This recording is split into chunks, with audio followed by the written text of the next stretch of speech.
외신의 나비 효과, 오늘의 주제는 베트남과 중국의 산호초 전쟁입니다. 언론을 통해서 베트남과 중국, 요즘 이 두 나라 사이가 굉장히 안 좋구나, 이 정도는 청취자 여러분들도 알고 계실 것 같은데요. 자세히는 어떤 일이 일어나는지 관심이 별로 없으시죠? 그런데 별로 우리나라와 먼 곳이 아닙니다. 심지어 이 두 나라 갈등에 우리나라도 영향을 크게 받을 수 있다고 하는데요. 강 건너 불구경할 상황이 아니라는 거죠. 어떤 내용인지 한번 오늘 심층적으로 들여다보겠습니다. 글로벌 정치경제연구소 박형준 연구위원 자리 함께했습니다. 안녕하십니까? 처음 뵙겠습니다. 안녕하십니까? 예, 베트남과 중국의 산호초 전쟁이다. 산호초자가 들어가니까 그렇게 심각하게 느껴지진 않는데 사실 굉장히 심각하다면서요?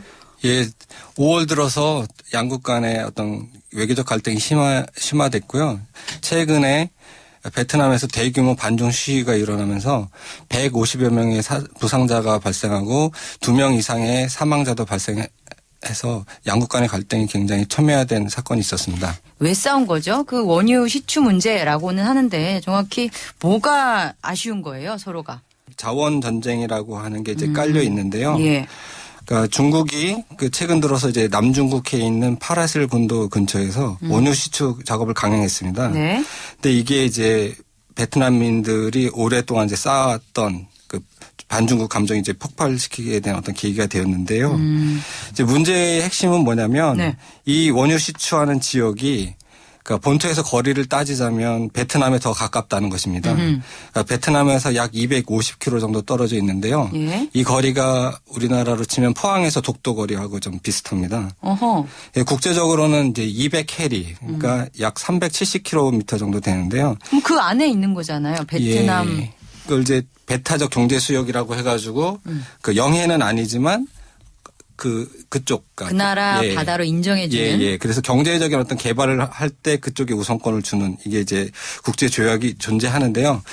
이렇게 따지면 이제 그 베트남에서 그 관할을 해야 되는 지역인데 중국이 베트남의 허락 없이 일방적으로 이제 시추를 강행했다고 해가지고 이제 그 반중국 감정이 폭발한 것입니다. 약간 걱정이 되는 게 우리는 중국이랑 멀리 떨어져 있지 않잖아요. 그리고 우리도 중국이랑 관련해서 이어도도 있고 또 실제로 거기서 무력 충돌이 일어날 가능성은 아까 소강 상태로 하셨지만 실제로 일어났을 때 우리가 누구 편을 들어야 되나 이런 여러 가지 생각이 나는데요. 우리 나비 효과라는 이 코너 성격에 맞게 우리가 어떤 지점부터 걱정을 해야 돼요? 전망이랑 한번 같이 연결해서 얘기 좀 해주시면 안 될까요? 직접적으로는 우리도 이제 지금 말씀하신 것처럼 이제 이어도라고 하는 지역에서 중국이 주장하는 어떤 그 관할권하고 우리가 주장하는 관할권이 겹치는 부분이 있어서 직접적으로는 그러니까 그 이어도의 주변에 관련돼서 중국과의 어떤 마찰이 깊어질 가능성이 있고요. 또 똑같은 상황이 이제 일본하고 또 우리가 겹치는 부분이 있지 않습니까? 이게 독도에 대해서 우리의 영토라고 주장하지만 일본은 이제 자기 땅이라고 계속해서 이제 도전하고 있기 때문에 이 상황이 이제 우리나라에서도 이제 되풀이 될 수 있다라고 하는 점에서는 뭐 시사하는 바가 좀 크다고 볼 수 있습니다. 근데 이 중국이랑 베트남의 어떤 갈등을 보면서 미국 얘기를 항상 하잖아요. 예. 이게 좀 더 뭐랄까 판을 크게 보면 사실 그 판에 우리도 껴있는 거나 마찬가지인데 이게 베트남 뒤에는 미국이 있다.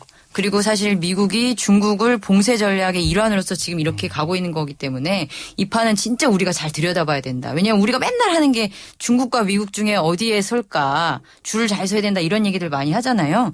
이 맥락에서는 어떻게 봐야 돼요? 그 베트남과 중국의 이번 갈등을 미국과 그 중국의 대리전이라고 뭐 이야기하면서 그 측면에 대해서 이제 분석하는 내용들이 있는데요. 네.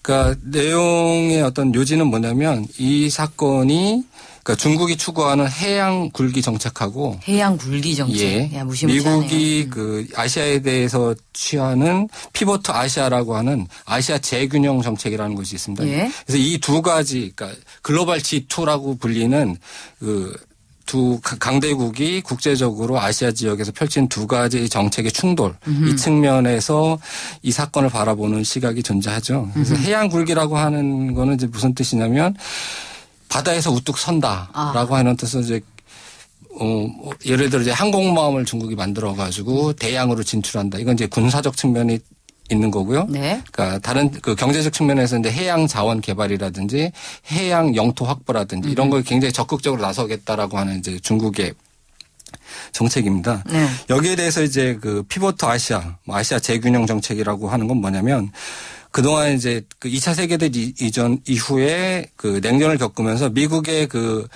세계 정책의 지정학적으로 그 초점이 어디에 두어졌었냐면 유럽하고 중동이었습니다. 네. 그러니까 그걸 하나의 어떤 축으로 보면 이제 근동, 근동하고 아시아를 잇는 이 선에 이제 그 주축이 있었는데요.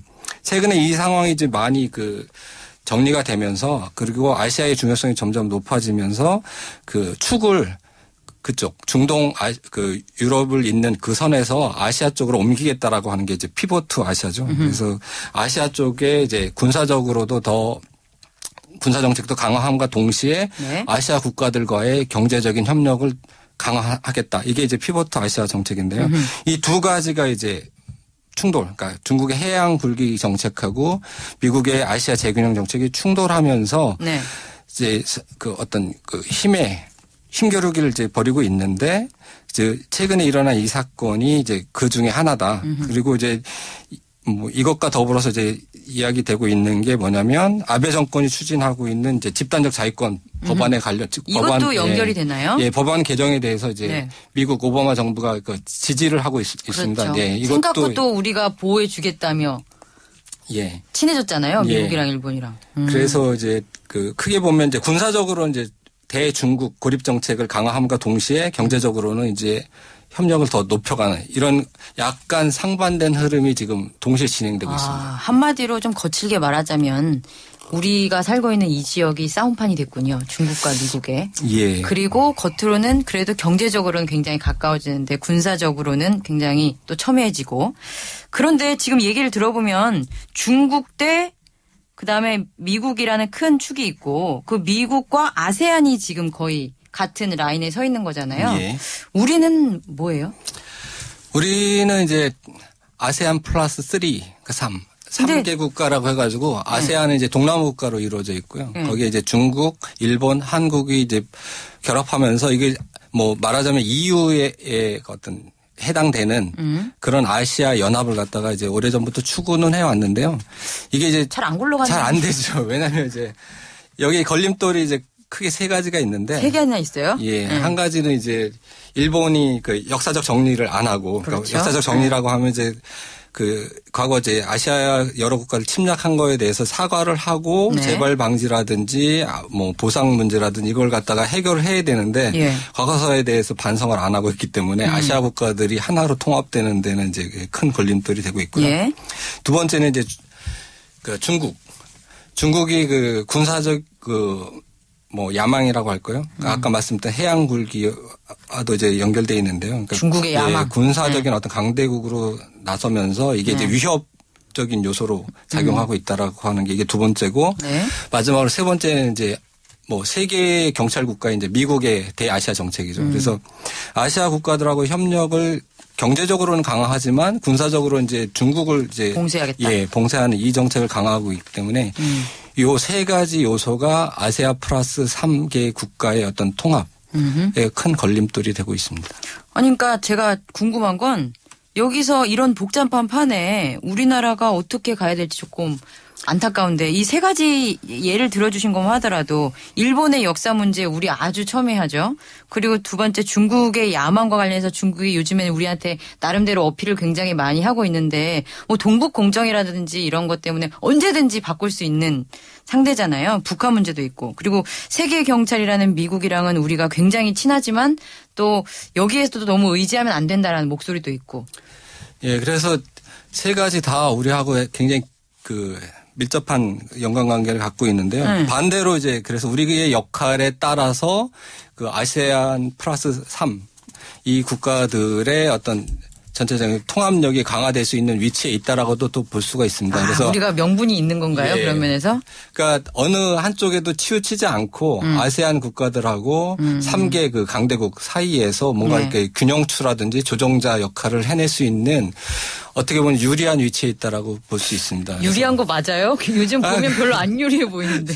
이제 극과 극은 통한다고. 반대로 뒤집으면 굉장히 이게 이제 상황이 세 가지가 우리에게 다 나쁘게 작용하면 우리는 굉장히 불리한 위치에 있는데 반대로 이걸 갖다가 이제 잘 활용을 하면 그 아세안 플러스 3 플러스 이제 미국이죠. 이 관계에서 굉장히 주도적인 역할을 해나갈 수 있는 위치에 있다라고 볼 수 있습니다. 그래서 군사적으로 이제 지금까지 우리나라의 정책은 이제 미국의 정책에 굉장히 순응하는 이런 정책들을 폈는데요. 그죠.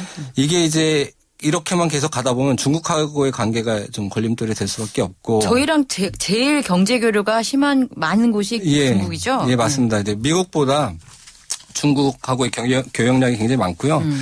특히 이제 일본, 중국, 아세안 3개국 다 따지면 우리나라는 이제 미국보다는 이들 아시아 국가들하고의 관계가 굉장히 더 중요하죠. 그래서 그 과거처럼 그 미국 의존도 일방으로 나가기에는 그 경제적인 상황이 이제 더 이상 이제 적합하지 않다. 그렇기 때문에 뭔가 이제 균형 있고 실용적인 그 접근 방식을 취해 가지고 아세안 플러스 3 그다음에 이제 미국하고의 관계에서 그 아까 말씀드린 것처럼 뭔가 통합해내는 데 있어서 주도적인 역할을 하는 그런 이슈로 나가면 될 것 같습니다. 그렇게 됐으면 좋겠는데 그러려면 이니셔티브도 굉장히 세게 쥐어야 될 것 같고 정부가 할 일이 많아 보이네요.